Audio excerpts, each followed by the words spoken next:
ಕನ್ನಡ ನಾಡು, ಇದು ಕನ್ನಡಿಗರ ನಾಡಿಮಿಡಿತ.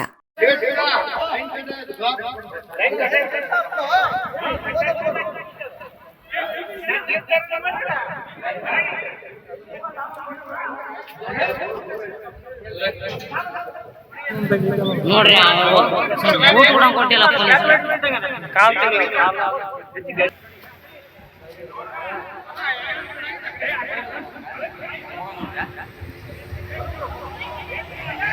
ಕರೆಂಟ್ ಅಂತ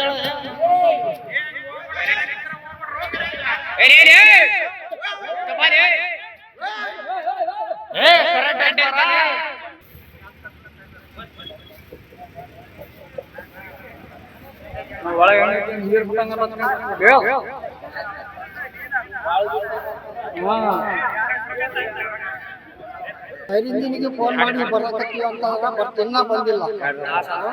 ಒಂದು ತಾಸ ಆಯ್ತು. ಇದಂತ ನಮಗೆ ಇಲ್ಲ ಹಸುಳಿಗೆ ಆಗಲ್ಲ. ಏನು ನಷ್ಟ ಪರಿಹಾರ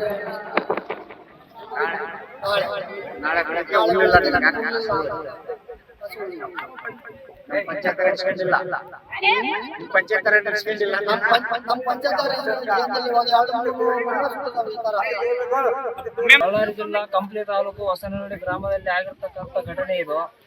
2 ಲೈನು ಗಿಡಕ್ಕೆ ಶಾರ್ಟ್ ಸರ್ಕ್ಯೂಟ್ ಆಗಿ ಕಟ್ಟಾಗಿ ಬಣವೆ ಮೇಲೆ ಬಿದ್ದಿದೆ.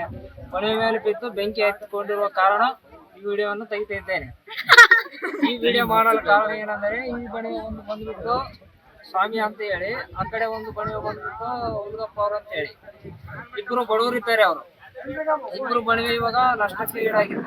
ಅದಕ್ಕೆ ಪರಿಹಾರ ಯಾರು ಕೊಡ್ತಾರೆ? ಆ ಪರಿಹಾರ ಕೊಡೋದಕ್ಕೆ ಮುಂದೆ ಮಾತಾಡೋದಬೇಕಾದ್ರೆ ಈ ಬಣಿಗೆ ಹಚ್ಚಿಕೊಂಡಿರೋದಕ್ಕೆ ಫೈಲಿತರಿಗೆ ಫೋನ್ ಮಾಡಿದ್ರೆ ಫೋನೇ ಹೋಗ್ತಾ ಇಲ್ಲ. ಅವ್ರಿಗೆ ಫೋನ್ ಕೂಡ ರಿಸೀವ್ ಮಾಡ್ತಾ ಇಲ್ಲ. ಇದಕ್ಕೆ ಹೊಣೆ ಯಾರು? ಸರ್ಕಾರ ಹೊಣೆ ಆಗುತ್ತಾ ಇಲ್ಲ ಯಾರು ಹೊಣೆ ಆಗ್ತಾರೆ ಇದಕ್ಕೆ? ಆಮೇಲೆ ಇನ್ನ ಫೈರಿಂಗ್ ಬಂದಿಲ್ಲ. ಈ ಬೆಂಕಿಯಿಂದಾಗಿ ಇಂದ 4 ಬಣಿವೆಗೆ ಬೆಂಕಿ ಬಿದ್ರೆ ಕಾರಣ ಯಾರು? 1 ತಾಸು 2 ತಾಸು ಮೇಲೆ ಆಗಿದೆ ಈ ಬಣಿವೆ ಹತ್ಕೊಂಡು. ಇದಕ್ಕೆ ಯಾರು ಫೈರ್ ಇಂಜನ್ ರೆಸ್ಪಾನ್ಸ್ ಮಾಡ್ತಾ ಇಲ್ಲ, ಇನ್ನೊಬ್ರು ರೆಸ್ಪಾನ್ಸ್ ಮಾಡ್ತಾ ಇಲ್ಲ. ಇದು ಹೊಣೆ ಯಾರು ಅಂತ ಗೊತ್ತಾಗ್ತಾ ಇಲ್ಲ. ಇವಾಗ ಈ ಬಣಿವೆ ಬಂದ್ಬಿಟ್ಟು ಇವಾಗ ಏನಿಲ್ಲ ಅಂದ್ರೂ ಕೂಡ ಇವಾಗ ಒಂದು 60,000 80,000 ರೂಪಾಯಿ ಬಣಿವೆ ಹುಲ್ಲಿರುತ್ತೆ. ಇವಾಗ ನಾಳೆ ಬೆಳಕರಿದ್ರೆ ಹಸುಗಳಿಗೆ ಹುಲ್ಲು ಹಾಕ್ಬೇಕು. ಆ ಹಸುಗಳಿಗೆ ಹುಲ್ಲು ಹಾಕಕ ಹುಲ್ಲೇ ಇಲ್ಲ ಫಸ್ಟ್. ಇವಾಗ ಬೇಸಿಗೆ ಕಾಲ ಅಂದ್ಬಿಟ್ಟು ಇವಾಗ ರೈತರೆಲ್ಲ ಬೆಳೆಗಳೇ ಬೆಳೆಯೋದಿಲ್ಲ. ಅಂತದ್ರಲ್ಲಿ ಇವಾಗ ಹುಲ್ಲು ಎಲ್ಲಿಂದ ತರ್ತಾರೆ ಇವರು? ಇಂಥ ಪರಿಸ್ಥಿತಿಯಲ್ಲಿ ಈ ರೀತಿ ಘಟನೆ ಆಗಿದೆ. ಇದಕ್ಕೆಲ್ಲ ಪರಿಹಾರ ಕೊಡ್ಲೇಬೇಕು, ತಕ್ಕಂತೆ ಪರಿಹಾರ ಕೊಡಬೇಕು ಮತ್ತೆ ಅವರು. ಆಮೇಲೆ ಇವ್ರಿಬ್ರು ಪರಿಹಾರ, ಇವರು ಸ್ವಾಮಿಯವರು ಅಂತೇಳಿ, ಆ ಕಡೆ ಇರೋದು ಹುಡುಗಪ್ಪ ಅವ್ರು ಅಂತೇಳಿ. ಇಬ್ಬರಿಗೆ ಇವಾಗ ಒಂದು ಬಣಿವೆ ಬಂದ್ಬಿಟ್ಟು ಇದು ಒಂದು 80,000 1 ಲಕ್ಷ ರೂಪಾಯಿ ಇರ್ಬೋದು. ಇದು ಆ ಕಡೆ ಬಣಿವೆ ಬಂದ್ಬಿಟ್ಟು ಅದೊಂದು 30-40 ರೂಪಾಯಿ ಇರುತ್ತೆ. ಅವ್ರಿಬ್ಬರಿಗೆ ನಾಳೆ ಬೆಳಗ್ಗೆ ಪರಿಹಾರ ಏನಂತ ಮಾತಾಡ್ಬೇಕಿದೆ. MLA ಮಾತಾಡ್ತಾರೋ ಇನ್ನೊಬ್ರು ಮಾತಾಡ್ತಾರೋ ಆದ್ರೂ ಇನ್ನೂ ಕ್ಲಾರಿಟಿ ಇಲ್ಲ. ಇದಕ್ಕಂತ ಒಬ್ರು ಯಾರಾದ್ರೂ ಪರಿಹಾರ ಕೊಡ್ಲೇಬೇಕು ಇದಕ್ಕೆ. ಮತ್ತೆ ಬಂದ್ಬಿಟ್ಟು ಇವಾಗ ಲೈನ್ ಮ್ಯಾನ್ಸ್ ಇದಾರಲ್ಲ, ಇವಾಗ ವಿದ್ಯುತ್ ಇವಾಗ ಲೈನ್ ಮ್ಯಾನ್ಸ್ ಇದಾರಲ್ಲ, ಅವು ಗಿಡಗಳು ಬೆಳೆದಿರ್ತವೆ, ಗಿಡಗಳಿಗೆಲ್ಲ ಲೈನ್ ಹೋಗಿರುತ್ತೆ. ಆದ್ರೂ ಕೂಡ ಅವ್ರು ಏನ್ ರೆಸ್ಪಾನ್ಸ್ ತಗೊಂತ ಇಲ್ಲ. ಅವ್ರು ಕರೆಕ್ಟ್ ಆಗಿ ಎಲ್ಲ ಲೈನ್ಗಳೆಲ್ಲ ಗಿಡಗಳು ಎಲ್ಲೆಲ್ಲಿ ಹೋಗಿದಾವೆ ಗಿಡಗಳೆಲ್ಲ ಕಟ್ ಮಾಡಬೇಕು. ಕರೆಕ್ಟ್ ಆಗಿ ಲೈನ್ ಎಲ್ಲ ಸಪ್ರೇಟ್ ಮಾಡ್ಬೇಕು. ಆ ರೀತಿ ಇದ್ರೆ ಸ್ವಚ್ಛವಾಗಿರುತ್ತದೆ ಎಲ್ಲ. ಇವಾಗ ಗಿಡಗಳೆಲ್ಲ ಕಾಣಲಾರ್ದಂಗ ಅದ್ರಾಗ ಲೈನ್ ಎಲ್ಲ ಟಚ್ ಆಗಿ ಶಾರ್ಟ್ ಕಟ್ಟಾಗಿ ಬಿಡ್ತಾವ್. ಅವು ಕಟ್ಟಾಗಿ ಬಿದ್ದಾಗ ಯಾರನ್ನ ಜನಗಳ ಮೇಲೆ, ಹುಡುಗ್ರ ಮೇಲೆ, ಮಕ್ಕಳ ಮೇಲೆ, ದೊಡ್ಡವ್ರ ಮೇಲೆ ಬಿದ್ರೆ ಅವರು ಸ್ಪಾಟ್ ಅಲ್ಲಿ ಡೆತ್ ಆಗ್ತಾರೆ. ಅವು ಅದಕ್ಕೆಲ್ಲ ಹೊಣೆ ಯಾರು ತಗೊಂತಾರೆ? ಅದನ್ನ ಇವೆಲ್ಲ ಕರೆಕ್ಟ್ ಆಗಿ ನೀಟ್ನೆಸ್ ಆಗಿ ಮೇಂಟೈನ್ ಮಾಡ್ಬೇಕಂತ ಇದೊಂದು ನಿಮ್ಮ ಮೂಲಕ ಕೇಳ್ಕೊಳ್ತಿದ್ದೇನೆ. ಕೇಳ್ತಾ ನಾನು ಮಾತು ಮುಗಿಸ್ತೇನೆ.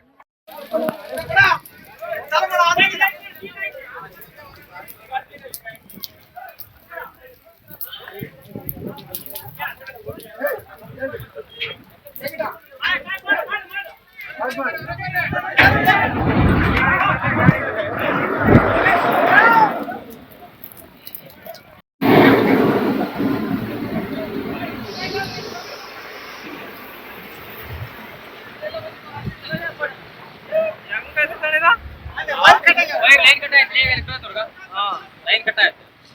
ಅಲ್ಲಿ ಬೇಲಿ ಐತಲ್ಲ, ಬೇಲಿ ಹಿಂಗ್ ಕೊಡತ್ತಲ್ಲ, ಲೈನ್ ಕಟ್ ಆಗಿ ಹೊಡೆದು ಬೈರಿಂಜಿನ ಫೋನ್ ಮಾಡಿರ್ಲಿಲ್ಲ. ಏನೋ ಗೊತ್ತಿಲ್ಲ. ಲೈನ್ ಕಟ್ ಆಯ್ತು.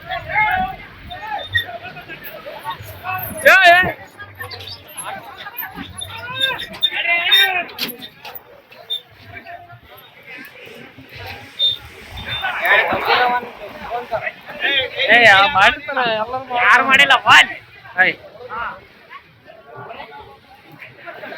ಸಮಗ್ರ ಸುದ್ದಿಗಳಿಗಾಗಿ ತಪ್ಪದೆ ನೋಡಿ ಕನ್ನಡ ನಾಡು ವಾಹಿನಿ. ಸಬ್ಸ್ಕ್ರೈಬ್ ಮಾಡಿಕೊಳ್ಳಲು ಕೂಡಲೇ ಪಕ್ಕದಲ್ಲಿ ಕಾಣುವ ಬೆಲ್ ಐಕಾನ್ ಕ್ಲಿಕ್ ಮಾಡಿ ನೋಟಿಫಿಕೇಶನ್ ಪಡೆಯಿರಿ.